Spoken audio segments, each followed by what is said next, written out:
Vocational witness plays several roles in a disability hearing. They're there to identify my client's past work. What I mean by that, by occupation, by skill level, by exertional level.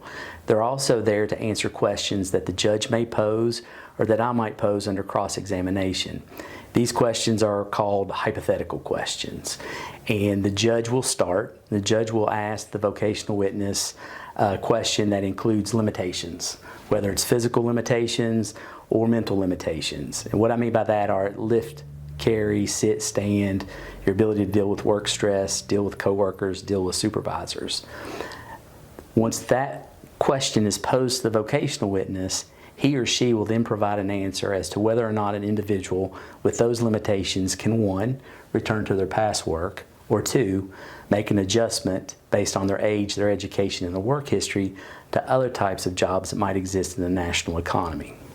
So David, when the vocational experts testify, what do you do to cross-examine the vocational evidence? There's a couple ways that I'll cross-examine a vocational witness. One will be with medical evidence or medical source statements. If the judge has not already asked about a particular piece of evidence, I may come back and ask the vocational witness to consider those limitations. I also have access to the same resources that the vocational witness and the judge use during the hearing, and I can use that as a basis for my cross-examination. Having access to the same resources as the vocational witness helps me confirm accuracy and the validity of their testimony.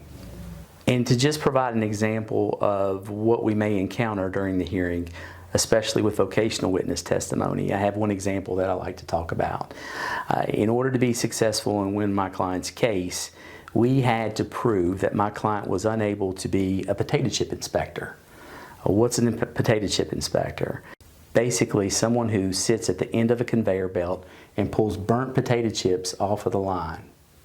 In order to eliminate that job and win my client's case, we had to prove that my client had to alternate between sitting and standing to such a degree that he would be unable to maintain the production levels required to perform that job.